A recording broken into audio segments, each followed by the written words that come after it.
నమస్కారం friends. So నేను పెట్టినటువంటి టైటిల్ ప్రకారం గౌరవ ముఖ్యమంత్రి వర్యులు, తెలంగాణ రాష్ట్ర ముఖ్యమంత్రి వర్యులు రేవంత్ రెడ్డి గారు నేను చాలా మంచి మర్యాదతోటి అన్ని ఆలోచించి ఒక తెలంగాణ రాష్ట్రానికి అన్ని రకాలుగా మంచిగా జరగాలని చెప్పి అనునిత్యం ప్రతి అంశం మీద రీసెర్చ్ చేస్తూ అట్లనే ప్రజల నుంచి వాళ్ళ యొక్క డైరెక్ట్ ఇన్పుట్ తీసుకొని అనునిత్యం ప్రతి సమస్య మీద మాట్లాడుతున్నా, స్పందిస్తున్నా.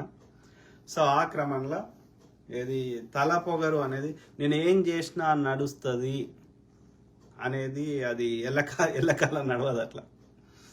అట్లా అట్లా అనుకుంటే పెద్ద పెద్ద వాళ్ళు కూడా బోల్తా పడ్డ సందర్భాలు అనేకం ఉన్నాయి. ఇప్పుడు నరేంద్ర మోడీ ఎట్లా బోల్తా పడతాడో వేచి చూద్దాం. ఓకే, సిమిలర్లీ ఇందిరాగాంధీ గారు ఆమె ఏం చేసినా నడుస్తుంది అనుకున్న రోజు నుంచి అధికారము యొక్క ఏది పొడగొట్టారు కదా. ఇంకా అట్లా ఎంతో మంది ఉన్నారు ప్రపంచంలో. చంద్రబాబు నాయుడు నేను ఏం చేసినా నడుస్తుంది అన్న స్థాయి నుంచి ఇవాళ ఎవరెవరో కాలు మొక్కే పరిస్థితికి వచ్చిండు.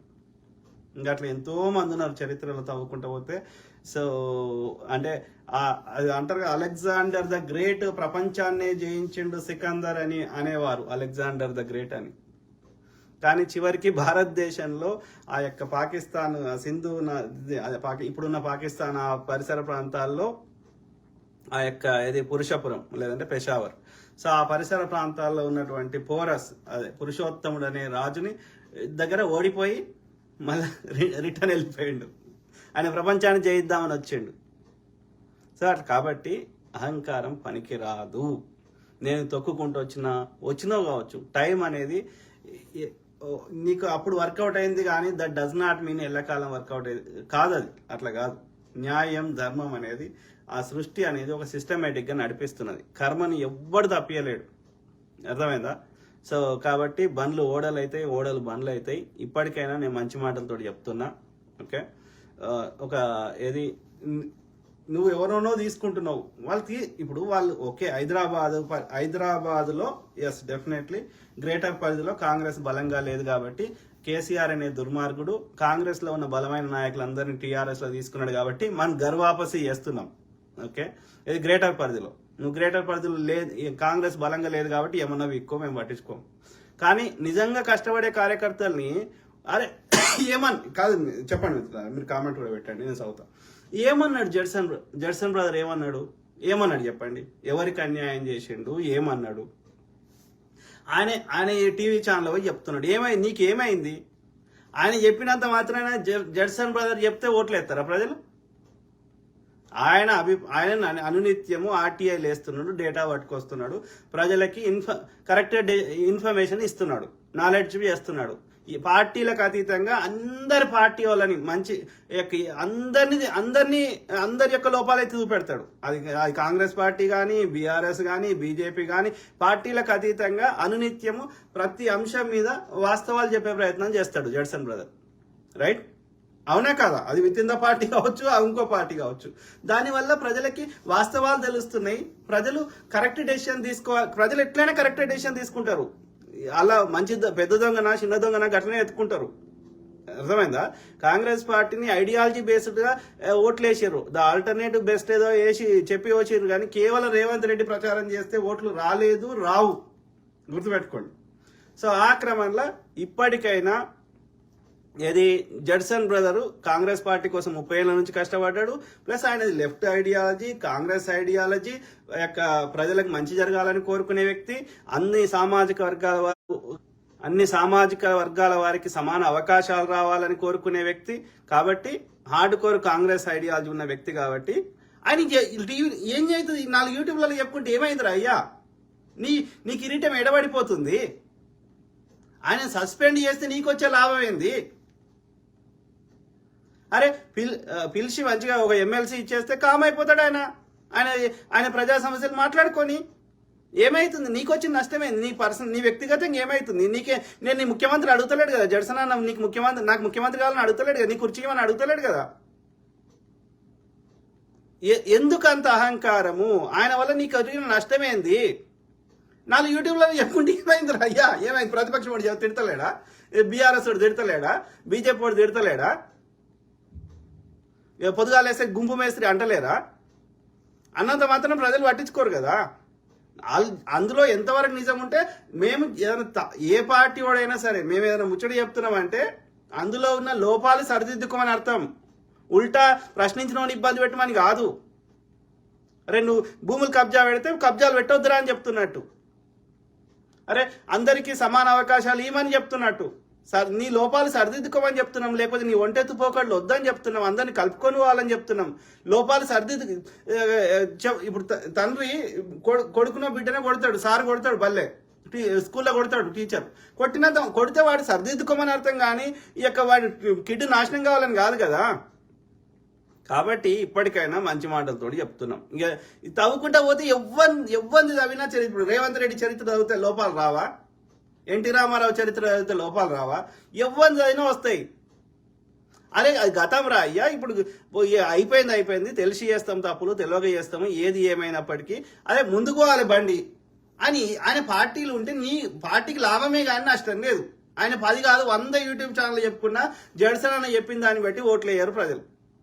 వాళ్ళకి ప్రజలకు ఏది కరెక్ట్ అనిపిస్తే, వాళ్ళకి ఏ ప్రభుత్వం వల్ల నాలుగు వాళ్ళ కొడుకు ఉద్యోగం వస్తుందో, వాళ్ళ బతుకులు మారుతున్నాయో, వాళ్ళకి రైతు బంధు వచ్చిందో, లేకపోతే వాళ్ళకి డే టు డే వాళ్ళకు ఇంటి ముందట రోడ్ ఇచ్చిందో, వాళ్ళ ప్రయారిటీస్ ఏమున్నాయో, వాళ్ళ డే టు డే సమస్యలు ఎవడు మంచిగా తీరుస్తున్నాడు, ఆ బీజేపీ వాడు తీర్చిండా, మోడీ తీర్చిండా, కేసీఆర్ తీర్చిండా, కాంగ్రెస్ వాడు తీర్చిండా అనేది వాళ్ళు నిర్ణయించుకుంటారు. 5 ఏళ్ళ అవకాశం ఇచ్చారు, వాళ్ళిద్దరికి 10 ఏళ్ళ అవకాశం ఇచ్చారు. వాళ్ళు మంచి లేరనే కదా నీకు మన కాంగ్రెస్ పార్టీకి అవకాశం ఇచ్చారు. దాన్ని సద్వినియోగపరిచి ప్రజలకు మంచిగా చేస్తే మళ్ళీ ఓటేస్తారు. నేను చెప్తున్నా, జడ్సన్ అని చెప్తున్నా, ఇంకో ఆయన చెప్తే ఓటేస్తారా? ఇయ్యారు అట్లా. వాళ్ళకి వైర్లెస్ కనెక్షన్. సో మనం చేసిన పనుల వల్ల వాళ్ళ డే టు డే లైఫ్ లో ఏమన్నా మంచి జరిగితే దాని ఆధారంగా ఓటేస్తారు.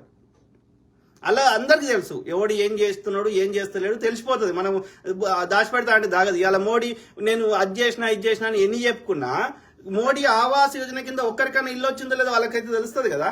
మోడీ సంవత్సరానికి 2 కోట్ల ఉద్యోగాలు ఇస్తా అంటే వాళ్ళకు బిడ్డకో కొడుకో ఉద్యోగం వచ్చిందో లేదో తెలుస్తుంది కదా.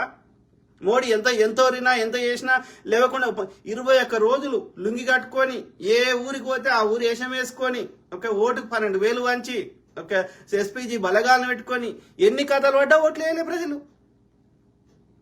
వాళ్ళకి తెలుసు ఎవరేంది, ఎవరు 40% కమిషన్ తీసుకున్నారు, ఎవరు 30% తీసుకున్నారు, ఎవ్రీథింగ్ దే నో. ఎవడైనా విమర్శించినా, ఎవడైనా సబ్జెక్ట్ చెప్పినా ఆధారాలతో చెప్తే నీ లోపాలను సరిదిద్దుకొని ఇంకా సుపరిపాలన చేయరా అయ్యా అని చెప్తున్నాం. మేము ఎన్ని చెప్పినా ఏం లేదనుకో ఏమవుతుంది? నువ్వు అనుకుంటున్నావు బీజేపీ నచ్చలే, బీఆర్ఎస్ నచ్చలే, ఏది నేను ఎట్లా చేసినా నాకే ఓటేస్తారు అనుకుంటే తప్పది. రాజు పోతే రాజరికం ఆగది. రాజు కొడుకో, రాజు బిడ్డనో, రాజు తమ్ముడో, రాజు భార్యనో ఎవరో ఒకరు రాజు అయ్యేటోడు. సిమిలర్లీ అర్థమైందా? ఇప్పుడు నువ్వు ఇట్లనే మేము ఎంత చెప్పినా వినకపోతే, నేను చెప్తున్నా కదా, ఎవరెవరైతే ఇక ఈ 3 పార్టీలు నచ్చని వాళ్ళు, కాంగ్రెస్ పార్టీ అభిమానం ఉన్నా రేవంత్ రెడ్డి ప్రవర్తన వల్ల కాంగ్రెస్ పార్టీ మీద అభిమానాన్ని ఉన్నా కానీ ఏం చేయలేని పరిస్థితిలో వస్తే అందరం కలిసి కొత్త పార్టీ పెట్టుకోవడం జరుగుతుంది. ఆ స్థాయి దాకా వద్దురా అయ్యా. ఏది అందరం కలిసికట్టుగా మన తెలంగాణని భారతదేశాన్ని అభివృద్ధి చేసుకుందాం.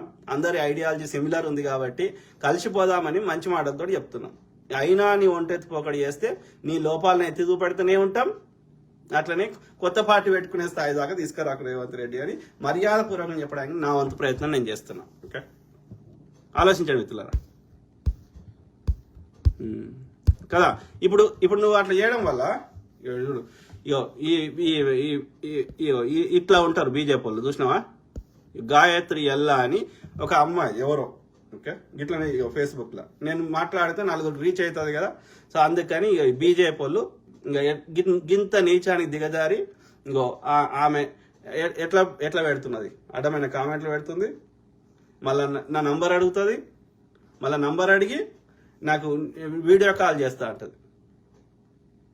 చేసి ఏం చేస్తుంది, చేసి అది రికార్డ్ చేసి మళ్ళా ఫేస్బుక్లో పెడుతుంది.